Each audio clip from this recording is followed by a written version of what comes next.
Olha, acima de tudo, eu aprendo com esta malta nova que hoje em dia a imagem está sempre presente, não é? Eles são bombardeados diariamente com milhares de imagens.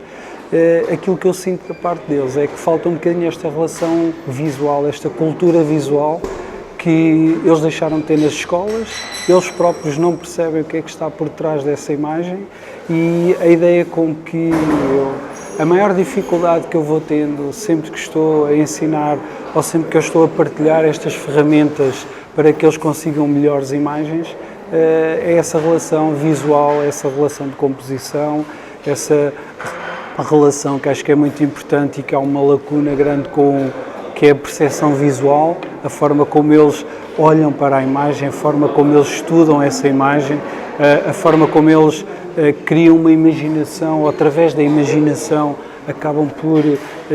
implementar nessas imagens e é um bocadinho isso que eu nas minhas aulas e diariamente tento incutir aos alunos, porque há uma cultura visual que tem que ser trabalhada, que tem que ser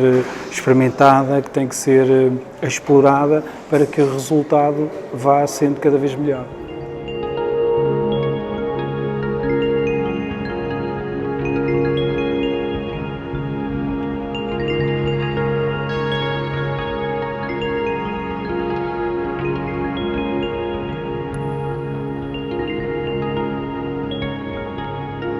Eu, quando cheguei a Coimbra, já não existiam os encontros de imagem. Digamos que a minha cultura visual também foi muito explorada, em que eu muitas das vezes ia a Lisboa, ia à Fundação Carlos Gulbenkian, ia ao Porto, à Fundação de Serralves, à procura dessas exposições também para que pudesse visualizar obras de artistas de renome e essas obras também me influenciassem de alguma forma. Outra forma que eu acho fundamental e que faço questão que também nas minhas aulas esteja presente, que é a questão dos livros. E muitas das vezes eu dava por mim nas bibliotecas à procura de nomes, de fotógrafos, consultar esses livros precisamente para que visualmente eu trabalhasse esta questão de como ir à procura de uma imagem que fosse melhor. E então aí essa relação, e acho que é muito importante toda essa base, e por isso também a nível de projetos fotográficos, e agora no dia 19 de dezembro acabei por lançar um livro que é o 271, livro esse que retrata aqui, e na altura o desafio foi lançado pelo próprio Seminário Maior de Coimbra, em que convidaram um fotógrafo para retratar a vida no seminário, e então eu, através de um conjunto de imagens que numa primeira fase foi exposição e que agora está em formato livro, nós tentámos então retratar os 271 anos do seminário, que foi o ponto de partida, foi quando foi lançada a primeira pedra, e então a partir daí neste livro nós queríamos retratar aquilo que acontece no seminário, que hoje em dia as pessoas não têm então essa possibilidade de perceber o que é que vai acontecer. Digamos que a vida que está e que acontece no seminário. O 271 também aqui acabou por ser interessante, porque as próprias pessoas, neste caso pessoas da casa do seminário, tinham que comentar, neste caso, ou seria um complemento à imagem, o texto só com 271 caracteres. Um bocadinho esta relação também da rede social e da forma como nós comunicamos nos dias de hoje. E então, digamos que o formato livre também foi pensado dessa forma, em que tínhamos um texto com 271 caracteres e uma imagem. E as pessoas eram convidadas a comentar essa imagem a partir e tendo aqui como limite os 271 caracteres.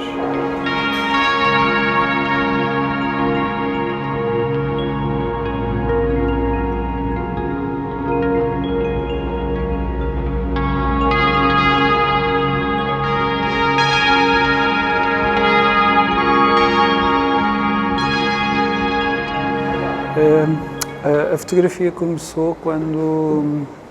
o meu pai ofereceu a primeira câmara, foi uma Kodak Stamatic, em que eu a partir daí então comecei a trabalhar e comecei a explorar todas as potencialidades dessa câmara. Claro que tecnicamente era algo de muito básico, em que eu só tinha que clicar e pronto, e depois a partir daí então o bichinho da fotografia ficou sempre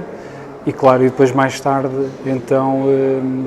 no segundo ano da universidade, na minha licenciatura de Educação Visual e Tecnológica, tivemos uma disciplina de fotografia e aí sim, já com um caráter um bocadinho mais a sério, eu comecei a apaixonar-me realmente pela fotografia. Passado algum tempo, e isto depois de lecionar a disciplina de Educação Visual, então fui para o Porto tirar o curso profissional de fotografia no Instituto Português de Fotografia e então desde aí, já com um objetivo definido, o meu principal desafio era conciliar aqui a formação. Como tinha uma formação na área curricular de professor, então eu queria conciliar aqui o ensino da fotografia também. E quando fui para o Porto estudar, já tinha essa intenção, que era ensinar depois fotografia.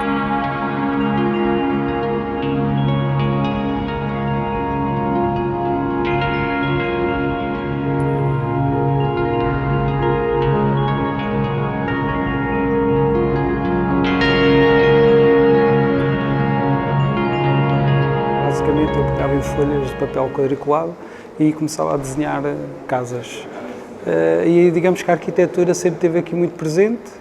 Na altura não fui tirar o curso de arquitetura, optei por a educação visual, mas digamos que houve sempre aqui uma relação muito forte entre a arquitetura. O facto também, depois de ter tirado o curso, e isso aconteceu, eu experimentei várias áreas, neste caso de fotografia, desde o fotojornalismo, desde a fotografia social, desde a fotografia de desporto, e realmente quando conheci a fotografia de arquitetura houve logo um feeling entre os dois lados, eu e a fotografia de arquitetura. E então desde aí comecei a conhecer alguns arquitetos, comecei a falar com eles, comecei a desenvolver alguns trabalhos e desde aí, então, a arquitetura tem feito parte da minha parte mais profissional na área da fotografia.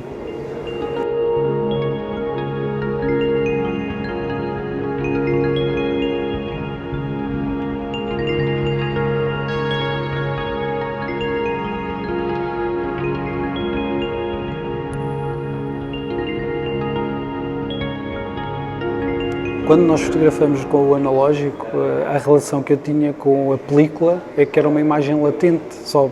depois do processo químico é que eu conseguia ter um negativo. Hoje em dia a minha relação com a fotografia digital é muito semelhante. E é muito semelhante porquê? Porque eu, enquanto estou a fotografar, eu considero um ficheiro digital. Só quando realmente esse ficheiro é editado num programa de edição e depois passa para o processo de impressão, eu então aí, digamos que não é mais ou menos importante, mas para mim adquire o formato de fotografia, de papel. E só nessa fase aí é que eu realmente acho que é uma fotografia. Daí valorizar tanto a questão do livro, a questão da impressão e a forma como nós depois, digamos que o fundamental aqui também é a relação que nós temos com o próprio objeto.